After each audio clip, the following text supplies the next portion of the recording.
Hello मेरे जवानों, कैसे हैं आप सभी लोग। मैं आपका फिजिक्स गुरु Jitin Mittal Young's double slit experiment को कंटिन्यू करने वाला हूं। आज हमने लास्ट लेक्चर में ये देखा कि थॉमस यंग ने क्या एक्सपेरिमेंट परफॉर्म करा, डबल स्लिट एक्सपेरिमेंट नाम से। एंड स्क्रीन पर कुछ ऐसा ऑब्जर्व हुआ, bright then dark then bright then dark, this bright dark bright dark dark, कुछ इस तरह से फ्रिंजेस ऑब्जर्व हुए, bright fringe dark fringe bright fringe dark dark fringe bright fringe. तो आज हम देखना चाहते हैं कि ये जो पोजीशंस है कि कहां पर ब्राइट बनेगा, कहां पर डार्क बनेगा। तो स्क्रीन पर जो ब्राइट एंड डार्क फ्रिंजेस है उनकी पोजीशंस क्या होगी, लीनियर पोजीशंस, देन उनकी एंगुलर पोजीशंस क्या होंगी। एंड देन मैंने लास्ट क्लास में आपको कुछ क्यूरियोसिटी के लिए कुछ क्वेश्चंस दिए थे। In the end we will try to answer those questions also. तो आइए शुरू करते हैं।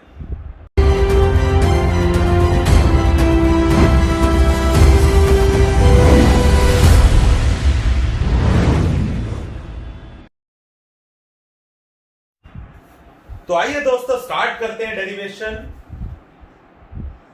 ये हमारे पास दो स्लिट्स है, ये सामने स्क्रीन है। Let's say this is S1, this is S2। Let us assume दोनों स्लिट्स के बीच का जो सेपरेशन है वो स्मॉल d है। डबल स्लिट्स प्लेन और स्क्रीन के बीच के डिस्टेंस को मैंने मान लिया कैपिटल D। यहां पर मेरे पास सोर्स स्लिट था, ठीक है। इस डिस्टेंस को भी हम मान सकते हैं कैपिटल S। इसका इस डेरिवेशन से कोई लेना देना अभी नहीं है, लेकिन बाद में हम यूज करेंगे इसे। नाउ लेट्स से इसके मिड पॉइंट को, इसके मिड पॉइंट से अगर मैं यहां पर एक लाइन ड्रॉ करूं, let's say this position is O। मैं देखना चाहता हूं कि जो ब्राइट और डार्क फ्रिंजेस बनेगी वो इस O के रेस्पेक्ट में कितने डिस्टेंस पे होंगी। तो इसको मैं बोल दूंगा linear position of that fringe. Okay, तो लेट्स से अज्यूम कोई भी एक P पॉइंट मान लेता हूं मैं स्क्रीन पर, जो सपोज सेंटर से Y डिस्टेंस पर है। तो ये P कहीं भी हो सकता है, मेरे को एक Y की ही वैल्यू निकालनी है। अब हुआ क्या था, S1 से वेव गई, S2 से वेव गई और वहां पर इंटरफेयर उन्होंने करा। अब अगर वो कंस्ट्रक्टिव इंटरफेयर करेंगे तो वहां पर ब्राइट फ्रिंज बन रहा है और डिस्ट्रक्टिवली कर रहे हैं तो डार्क। तो लेट्स से S1 से अगर एक वेव गई और S2 से भी एक वेव गई, तो S1 वाली ने कितना पाथ ट्रैवल करा, S1P। S2 वाली ने कितना पाथ ट्रैवल करा, S2P। तो जो पाथ डिफरेंस होगा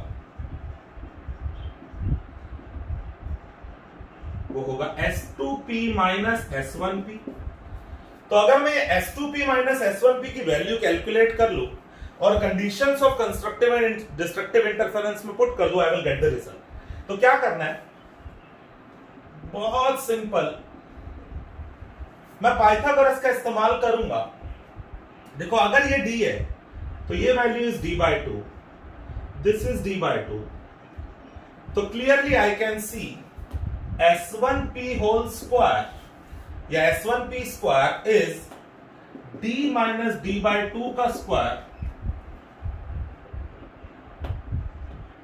plus D square, this square plus this square. देखो ध्यान से y माइनस D/2। अगर मैं D स्क्वायर कॉमन ले लेता हूं यहां से, तो ये बचता है 1 plus y minus D/2 square upon D square. And S1P comes out to be D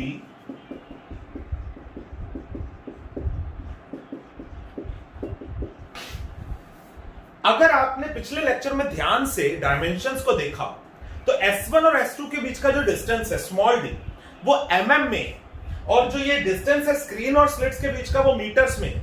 तो मतलब कि जो कैपिटल D है वो ये y और ये स्मॉल d इनसे बहुत बड़ा है। तो इन दैट केस अगर मैं यहां पर देखूं तो ये वाली टर्म इस टर्म से बहुत छोटी है, तो ये टर्म 1 से बहुत छोटी हो गई। तो 1 प्लस x की power m should be 1 plus mx।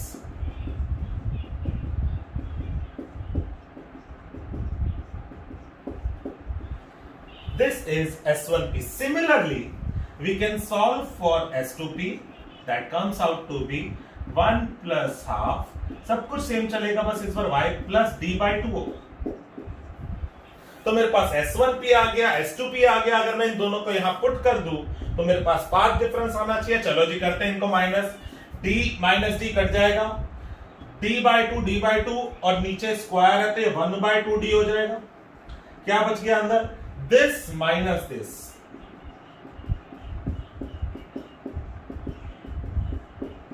Solve करते हैं डी से, y square plus d square by 4 plus y d minus y square minus d square by 4 plus y d. क्या क्या कट गया देखो, ये दोनों गए बाहर में, y d plus y d क्या हो गया? 2y_d, 2 से 2 गया, तो path difference comes out to be y d by D.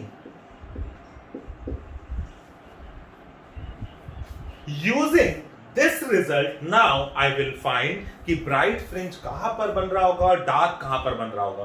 तो ये आया क्या मेरे पास कि अगर स्क्रीन पर किसी भी पॉइंट पर वेव्स ये दोनों मिली होंगी S1 और S2 से, तो वो किस पाथ डिफरेंस में मिली होंगी। ओके, तो चलिए आइए देखते हैं कि ब्राइट फ्रिंज की पोजीशन क्या होगी यूजिंग दिस।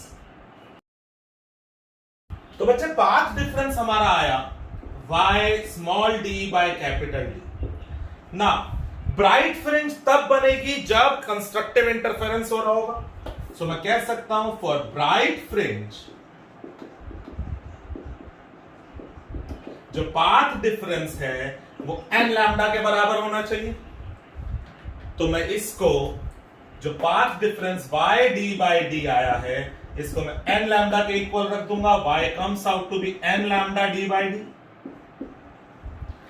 मतलब कि अगर मैं n को 0 पुट करता हूं जैसा कि n लैम्डा में हमने देखा था, तो y की वैल्यू आती है 0।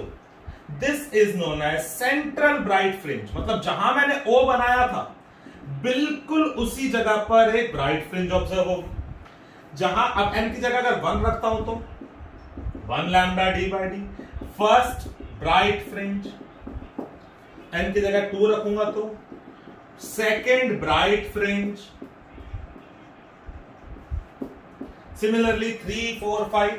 तो मैं इस रिजल्ट से मैं बोल सकता हूं मैं nth ब्राइट फ्रिंज का रिजल्ट या position is n lambda d by D. समझ में आया? मतलब स्क्रीन पर सेंटर पर ब्राइट फ्रिंज, फिर 1 लैम्डा d बाई डी पे ब्राइट, फिर 2 लैम्डा d बाई डी पे ब्राइट, इधर भी 1 लैम्डा d बाई डी पे ब्राइट, इधर भी 2 लैम्डा d बाई डी पे ब्राइट। ओके, कोई परेशानी यहां तक? तो चलो आओ देखते डार्क फ्रिंज की पोजीशंस क्या होंगी। तो दोस्तों डार्क फ्रिंज के लिए क्या होना चाहिए? फॉर डार्क फ्रिंज डार्क जो पाथ डिफरेंस है वो 2n माइनस 1 लैम्डा बाई 2 होना चाहिए। तो इसका मतलब मैं पाथ डिफरेंस को यानी कि y d बाई डी को 2n माइनस 1 लैम्डा बाई 2 के इक्वल रख सकता हूं। तो इससे y मेरे पास आ गया 2n minus 1 lambda d by 2d। तो अब अगर मैं n की जगह 1 पुट करता हूं तो y मेरे पास आता है 1 लैम्डा बाई 2d, या मैं कह सकता हूं half lambda d by D. This is first dark fringe. n2 के लिए क्या आएगा? 3 by 2 lambda d by D. Check कर लो n की जगह 2 पुट करके। सेकेंड डार्क फ्रिंज, n की जगह 3 रखता हूं तो 5 by 2 lambda d by D. Third bright dark fringe. तो अब ध्यान से सोचो, सेंटर पर ब्राइट बना, उससे half lambda d by D पर डार्क बना पहला, फिर 1 लैम्डा d बाई डी पर ब्राइट बना, फिर 1.5 लैम्डा d बाई डी पर डार्क बना, फिर 2 लैम्डा d बाई डी पर ब्राइट बना। तो मतलब सक्सेसिव मेरे पास क्या हो रहा है? ऑल्टरनेट ब्राइट डार्क इस तरह से मिल रहे हैं। सेंटर वाला इज ब्राइट, ओके, और सेंटर वाला ऑब्वियसली ब्राइट होना भी चाहिए क्योंकि दोनों सेम पाथ ट्रेवल करके वहां पर मिल रहे हैं, तो वो ऑब्वियसली कंस्ट्रक्टिव होगा। तो आई होप दोस्तों आप लोगों को यहां तक का खेल समझ आया हो कि कहां पर ब्राइट फ्रिंज बनने वाला है और कहां पर डार्क। तो आइए अब इसको थोड़ा सा ग्राफ पे समझने की कोशिश करते हैं कि लीनियर पोजीशंस कैसी दिख रही है। तो दोस्तों ये 2 स्लिट्स थी हमारे पास, ये सामने हमारे पास screen.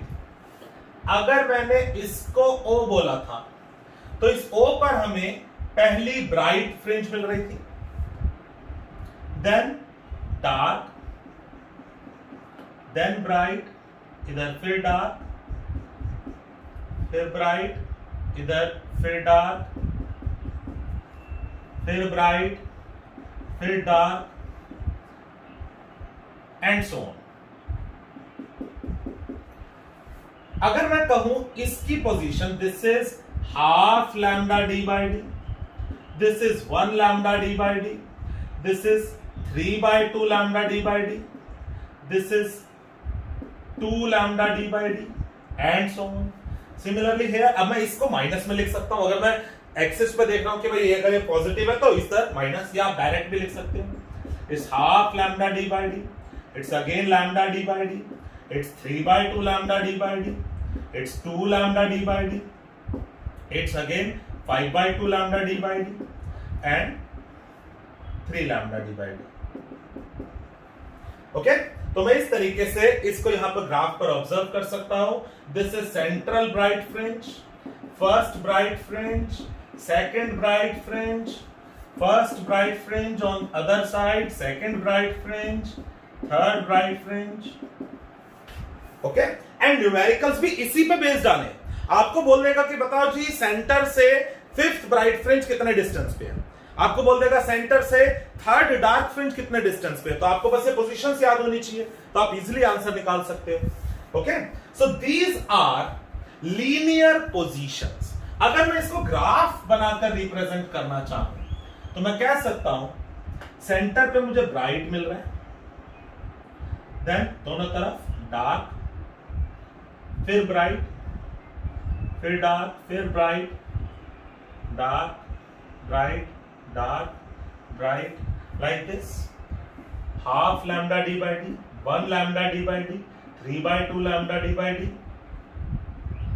2 lambda d by D, 5/2 lambda d by D. So these are linear positions. और अगर मैं इस ग्राफ की बात करूं तो this is intensity versus the position. This graph is कि जो स्क्रीन पर पोजीशन के साथ साथ इंटेंसिटी ऑफ लाइट हमें दिखाई दे रही है वो। ओके, नाउ जो मैंने यहां पर आपके सामने बनाया ये है linear positions. Now what is angular positions? अगर मैं किसी भी फ्रिंज को सेंटर से इस पॉइंट से सपोज दे तो कुछ एंगल सबटेंड हुआ होगा, भाई इस फ्रिंज के लिए भी एक एंगल सबटेंड हुआ होगा, इसके लिए भी। This angle theta is the angular position of that fringe. अब अगर आप ध्यान से देखो तो मैंने एक बात आपको कही थी कि जो कैपिटल डी है वो ये y और स्मॉल डी इन सबसे बहुत बड़ा है, तो in that case I can write theta as y by capital D. तो अब मैं कोई भी पोजीशन के लिए अगर y की वैल्यू पुट कर दूंगा तो मेरे पास एंगुलर की पोजीशन आ जाएगी। तो सोचो अगर मैं सेंट्रल ब्राइट फ्रिंज की बात करूं तो theta is 0, first bright fringe की बात करूं तो मैं यहां पर lambda d by D put करूंगा, मेरे पास लैम्डा बाय स्मॉल डी आ जाएगा। सेकंड ब्राइट फ्रिंज की बात करूं तो 2 लैम्डा बाय डी आ जाएगा। सिंपल, कैपिटल डी भगा देना, कैपिटल डी भगा देना बस। सो एंगुलर पोजीशंस पता चल रहा है क्या? सिमिलरली आप डार्क वालों के लिए एंगुलर पोजीशंस निकाल सकते हो।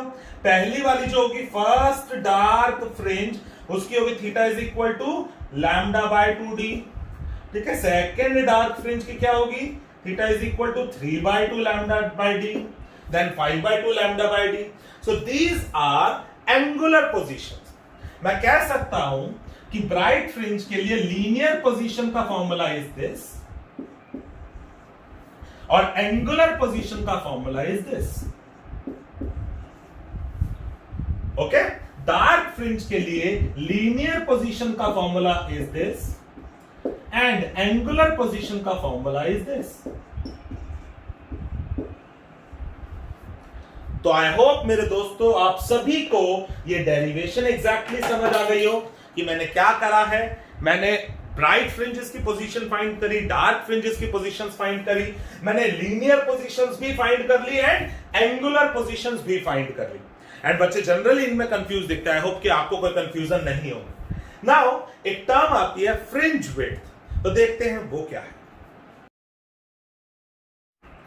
तो इस फिगर में फ्रिंज विड्थ क्या है? फ्रिंज विड्थ को हम कह सकते हैं कि दो सक्सेसिव जो भी ब्राइट फ्रिंजेस है उनके बीच का गैप क्या है, दो सक्सेसिव डार्क फ्रिंजेस है उनके बीच का गैप क्या है। तो मैं फ्रिंज विड्थ को क्यों ना दो कैटेगरीज में डिवाइड कर दूं, क्योंकि मैंने पोजीशंस भी दो तरह की पढ़ी, एक लीनियर और एक एंगुलर। तो अगर मैं लीनियर फ्रिंज विड्थ निकाल रहा हूं, उसके लिए सिंबल दे रहा हूं बीटा और इसके लिए थीटा।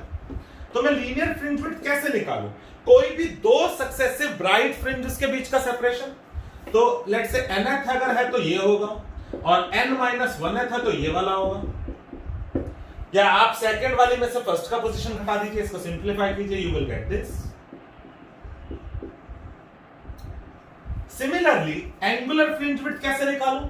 अगेन बस कैपिटल डी भगा दो, सब कुछ तो सेम चलेगा, होगा नहीं होगा? तो ये मेरे पास आ जाएगा लैम्डा बाय डी।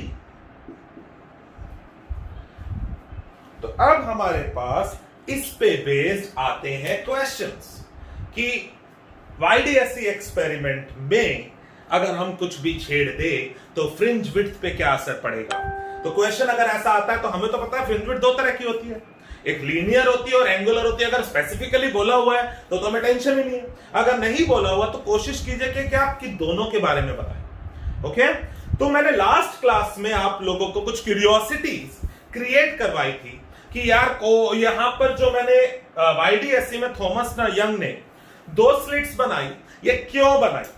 अलग अलग दो बल्ब यूज कर लेता है, ऐसा कुछ ऑब्जर्व हो जाता, ऐसा उसने क्यों करा? तो मैंने कुछ क्यूरियोसिटीज आपके सामने क्रिएट करी थी लास्ट लेक्चर में, जो मैं आज भी बरकरार रख रहा हूं। आज मैंने आपको पोजीशंस बता दी और आज के इस कॉन्सेप्ट से आपको शायद उसका जवाब मिल जाना चाहिए। मैं आपको एक आइडिया दे देता हूं, ये पैटर्न दिखाई दे रहा है आराम से। ये अब सपोज करो अगर ये वाली जो ब्राइट फ्रिंज है, अगर मैं कहूं कि हर सेकंड के 50वें हिस्से में ये अपनी पोजीशन इधर इधर इधर इधर कर रहा हूं, ये सभी अपनी पोजीशन चेंज कर रहे हो अगर बहुत रैंडमली, तो क्या आप इस पैटर्न को अच्छे से ऑब्जर्व कर पाओगे? या अगर मैं कहूं ये यहां बना हुआ है या वहीं दिखाई दे रहा है 5 सेकंड तक 10 सेकंड तक चेंज ही नहीं हो रहे, तो मैं इसकी फोटो भी खींच सकता हूं, मस्त इसको ऑब्जर्व कर सकता हूं। Such pattern is known as sustained interference pattern. तो सस्टेन्ड इंटरफेरेंस पैटर्न ऑब्जर्व करने के लिए थॉमस यंग को कुछ करना पड़ा होगा। तो इसको सोचिएगा, नेक्स्ट लेक्चर में मैं आप लोगों के साथ डिस्कस करूंगा कि ओके उन सवालों के जवाब क्या होंगे, एंड हम लोग कुछ कॉन्सेप्चुअल्स डिस्कस करेंगे फ्रिंज विड्थ और एंगुलर फ्रिंज विड्थ और लीनियर फ्रिंज विड्थ पे इफेक्ट्स वाले। ओके, मिलते हैं नेक्स्ट लेक्चर में। टच में रहिएगा, देखते रहिएगा physics Guru Jitin Mittal. Bye bye, love you.